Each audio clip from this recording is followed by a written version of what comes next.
Bonjour à tous et bienvenue à la section 4.6 du cours électricité et magnétisme. Je vous présente ici le champ magnétique généré par un long fil rectiligne. Alors, calculer le champ magnétique généré par le courant qui circule dans un long fil rectiligne, mais aussi calculer la force magnétique exercée sur un autre fil rectiligne placé à proximité d'un premier fil rectiligne. Alors, donc, premier lien entre électricité et magnétisme, c'est M. Ørsted ici qui l'a découvert et s'est rendu compte que quand il plaçait une boussole proche d'un fil électrique qui était parcouru par un courant, ben, il voyait que sa boussole se mettait à bouger. Fait que là, il a commencé à étudier ça, puis il s'est rendu compte que la boussole va toujours s'orienter de façon perpendiculaire. Donc, l'aiguille va s'orienter perpendiculairement au fil dans une orientation qui dépend de l'orientation du courant. Il s'est rendu compte donc que si tu inverses le sens du courant, bien, la petite aiguille de la boussole va s'inverser aussi, mais toujours en restant perpendiculaire au fil. Fait que là, suite à ça, il a essayé de comprendre ce qui se passait. Et donc, ce qu'on comprend, c'est que les particules chargées en mouvement génèrent eux-mêmes leur champ magnétique. Parce que c'est ça du courant dans un fil quand tu y penses, là.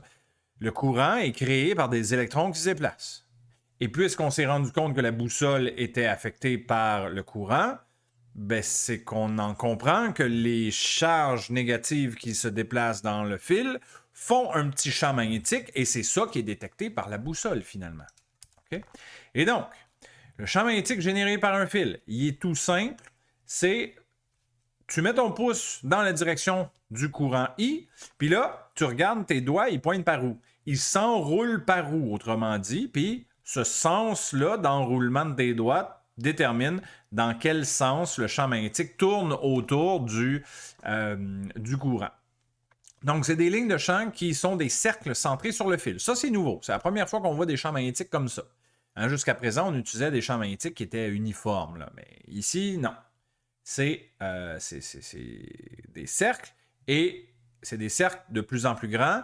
Mais donc, puisque les cercles sont de plus en plus grands, ils sont aussi de moins en moins intenses parce qu'on est à une plus grande distance par rapport au fil qui porte le courant.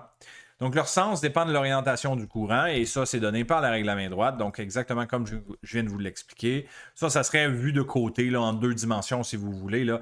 Vous mettez votre pouce dans la direction du courant puis vous regardez vos doigts, ils s'enroulent dans ce sens-là. Donc, il sortirait de l'écran du côté gauche du fil pour ensuite rentrer dans l'écran du côté droit du fil. Donc, ça, c'est la logique, tout simplement. Et donc, on peut se pratiquer. Comme d'habitude, je vous invite là, à l'essayer par vous-même avant de regarder la réponse. Donc, vous pouvez mettre ça sur pause puis l'essayer par vous-même. Donc, le but, c'est juste de placer notre pouce dans le sens du courant et de déterminer ce courant-là va faire un champ magnétique au point P dans quelle direction. Le champ magnétique au point P va être donné par la direction des doigts qui s'enroulent quand tu mets ton pouce dans la direction du courant I. Fait que si on le fait ici, mettez votre pouce vers la droite, vos doigts pointent par où? Au point P, mais vous voyez qu'ils pointent vers vous. Ils veulent sortir de l'écran, donc réponse ici E. Voici une autre pratique. Mettez votre pouce dans la direction I et là, fermez vos doigts, enroulez-les pour que vos doigts arrivent ici. Vos doigts pointent par où? Ça devrait pointer vers rentrer vers l'écran. Donc, c'est F, la réponse. Ici, on met le pouce selon le courant. Donc, il faut que le pouce sorte de l'écran. Enroulez vos doigts pour amener vos doigts au point P. À ce point-là, dans quelle direction pointent vos doigts? Ben, ça doit pointer vers le haut. Donc, A, bonne réponse. OK, ça c'est beau, c'est facile. Maintenant, pour ce qui est de la grandeur, je ne ferai pas la démonstration parce que Bio et Savard ont fait ça, puis c'est assez laborieux, là. Donc, je ne m'y risquerai pas. De toute façon, si vous voulez en savoir plus, vous pouvez aller voir le livre. On vous en parle un peu plus longtemps. Donc, moi, j'arrive directement au résultat. Là. Donc, le champ magnétique, c'est mu0 fois I divisé par 2pi divisé par R majuscule. Donc, tout d'abord, mu0, c'est quoi? C'est une constante. Ça s'appelle la constante de perméabilité du vide. C'est un nom un peu particulier, mais bref, je n'ai pas vraiment besoin d'aller dans le détail de c'est quoi ça, parce que c'est honnêtement un peu complexe de vraiment la comprendre. C'est juste une constante, puis elle est donnée dans votre feuille de formule. Ça vaut 4pi fois 10 à la moins 7, tout simplement. Le courant I, ben, c'est évidemment le courant qui circule dans le fil. 2pi, ça va. R majuscule, c'est la distance la plus courte entre le fil et le point P. Autrement dit, c'est une distance perpendiculaire au fil. Important. OK? Donc, c'est tout. C'est tout simple. Ouais. Ça, c'est une introduction, disons, au 3e cours de physique. Là. Dans le fond, c'est Maxwell. Et on s'est rendu compte que la relation suivante, quand on prenait epsilon 0, que vous avez déjà vu, on l'utilisait là, au début du cours, là, puis on l'utilisait aussi un petit peu dans les circuits. Là. Donc, 1 divisé par racine carrée de epsilon 0 fois le mu 0 que je viens tout juste de vous présenter, ben, ça nous donnait la vitesse de la lumière. Fait que cette relation-là a été comme le premier indice qui a fait dire à Maxwell que la lumière, finalement, c'était juste un phénomène électromagnétique. Que c'était essentiellement la combinaison d'un champ électrique et d'un champ magnétique. Vous reviendrez là-dessus dans le 3e cours de physique, là, fait que je ne vais pas trop m'éterniser, mais c'est de là que ça vient. Là. Donc, vous voyez que c'est 2 constantes d'électricité et magnétisme qu'on a combinées pour comprendre finalement que la lumière, c'était un phénomène électromagnétique. Voilà, j'en dirai pas plus. Alors, pratiquons. Exercice 4.6.4, on va juste faire le A ici pour nos besoins. Vous pourrez faire le B à la maison. Donc, considérez 2 fils perpendiculaires au plan XY qui portent des courants orientés dans le sens négatif de l'axe Z. Donc, négatif de l'axe Z, ça veut dire que ce sont des courants qui rentrent dans l'écran, comme on peut voir ici. Le fil 1 passe par l'origine et porte un courant de 3 ampères. Le fil 2 passe par le point X égale 2, Y égale 0 et porte un courant de 4 ampères. Calculez le champ magnétique résultant au point suivant dans le plan XY. Donc, on veut trouver au point X égale à 1, Y égale à 0. Donc, finalement, ici, exactement à mi-chemin entre chacun des 2 fils. Donc, première chose, le champ magnétique donné par un courant est donné par cette équation-là. Fait que pour mon premier fil, je vais mettre le courant du premier fil, qui est 3. Mu0, je remplace par la valeur de ma constante. R1. Là, je vous rappelle que R, c'est la distance entre votre fil et le point où je regarde. Le point que je regarde, c'est ici. On est à mi-chemin entre 0 et 2 mètres sur l'axe X. Donc, ma distance R entre le fil 1 et le point P, c'est exactement 1. Comme ça. On fait le calcul, ça donne 6 fois 10 à la moins 7 Tesla. Pour ce qui est de la direction, parce qu'il faut qu'on additionne finalement la contribution de chacun des 2 fils au champ magnétique, il faut que je sache dans quelle direction il pointe. Pour savoir dans quelle direction il pointe, on fait la règle à main droite. Donc, mettez votre pouce dans le sens du courant. Il faut que votre pouce rentre dans l'écran. Puis là, enroulez vos doigts autour du pouce pour que vos doigts soient placés ici au point P. Vos doigts pointent par où? Ça devrait pointer vers le bas. Donc, en J négatif. C'est ce qu'on a ici. Après ça, on fait la même chose pour le deuxième fil. Le deuxième fil, la seule différence, c'est qu'il porte un courant différent, donc 4 ampères à la place de 3. Et la distance, c'est la même, parce que notre point P il était exactement à mi-chemin entre les 2 fils. Et pour ce qui est de la direction, il faut encore faire une règle de la main droite. Oups, pardon. Donc ici, règle de la main droite. Mettez votre pouce qui pointe dans l'écran. Enroulez vos doigts pour les amener ici au point P. Vos doigts pointent par où? Ça devrait pointer vers le haut. Donc en J positif. C'est ce qu'on a ici.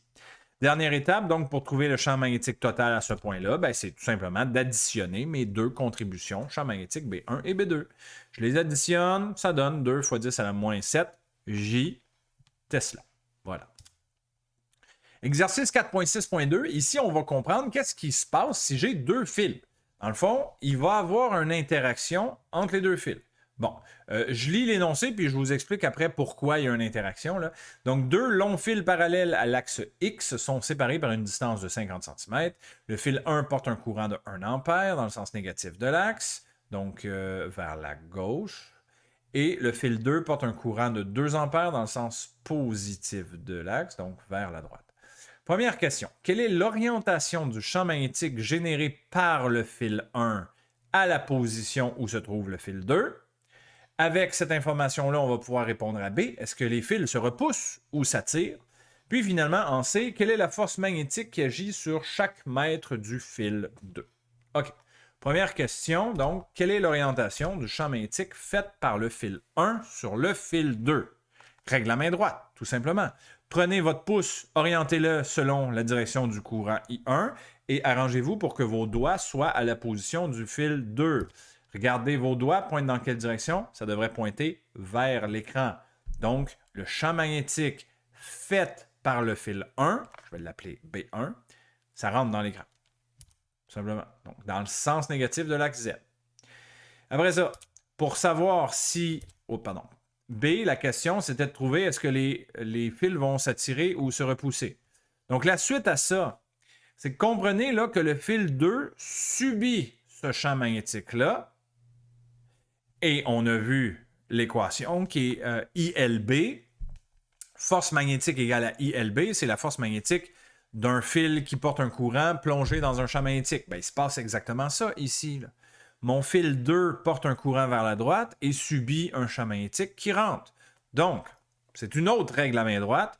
Mettez vos doigts dans la direction du courant, fermez-les dans la direction du champ magnétique B1, ça donne un pouce vers le haut. Donc ça, c'est la force que le fil 1 fait sur le fil 2. Mais ça, c'est juste la première moitié du problème. Parce que comprenez que le fil 2 va lui aussi produire un champ magnétique à la position du fil 1 pour savoir dans quelle direction. Mettez votre pouce dans la direction de I2. Enroulez vos doigts pour amener vos doigts à la position de I1. Vos doigts pointent par où? Rentrent dans l'écran. Donc, ça, c'est le champ magnétique B2. Donc, c'est le champ magnétique que fait le fil 2 à la position du fil 1. Et donc là, le fil 1 subit ce champ magnétique-là. Donc, encore une fois, force magnétique est égale à ILB. Donc, mettez vos doigts dans la direction du courant, fermez-les dans la direction du champ magnétique pour que vos doigts rentrent dans l'écran. Votre pouce indique la direction de la force magnétique. Et voilà. Ça, c'est la force que le fil 2 fait sur le fil 1. Donc là, regardez ces deux forces-là. Maintenant, vous le comprenez, ces deux fils-là se repoussent. Hein, parce que c'est deux forces qui veulent s'éloigner l'un de l'autre. Voilà. Ça, c'est le raisonnement complet. Maintenant, dernière étape, ben, c'est de venir calculer c'est quoi ces forces-là. Là. Donc, force magnétique, c'est ILB sin de θ, où est-ce que θ, c'est l'angle entre L et B. Si je reviens en arrière, l'angle entre L, c'est la même chose que l'angle entre le courant et le champ magnétique. Fait que mon courant, il est horizontal, mon champ magnétique, il rentre dans l'écran. Fait que c'est un angle de 90 pour le fil 1, mais pour le fil 2 aussi. Mon courant, il est en plus X, mon champ magnétique, il est en moins Z. Donc, c'est encore un angle de 90 degrés. Fait que sin de 90, ça donne 1, je pourrais l'enlever. Donc là, regardez les indices, là, parce que c'est important. Ça, c'est la force magnétique que le fil 1 fait sur le fil 2. Donc, c'est le fil 2 qui subit. Donc, il faut que j'utilise le courant du fil 2, la longueur du fil 2 et le champ magnétique du fil 1. Parce que ce champ magnétique-là, il est produit par le fil 1. Donc, le champ magnétique produit par le fil 1, je peux remplacer les valeurs. Donc, le courant, c'était de 1. La distance entre les deux fils, c'est 0,5. Donc, ça donne un champ magnétique produit par le fil 1 de 4 fois 10 à la moins 7. La question C, c'était, c'est quoi la force magnétique sur chaque mètre du fil 2? Fait que dans le fond, ma longueur L2 ici, je ne prendrai pas la longueur totale du fil parce qu'elle n'est pas donnée. Mais on disait pour chaque mètre de fil 2, fait que je vais prendre une longueur, un bout de fil de 1 mètre. Voilà. Donc, courant I2 fois une longueur de 1 mètre fois le champ magnétique que j'ai calculé ici, B1, fois sin de 90, comme j'ai expliqué précédemment. Donc, ça donne une force magnétique de 8 fois 10 à la moins 7 newtons.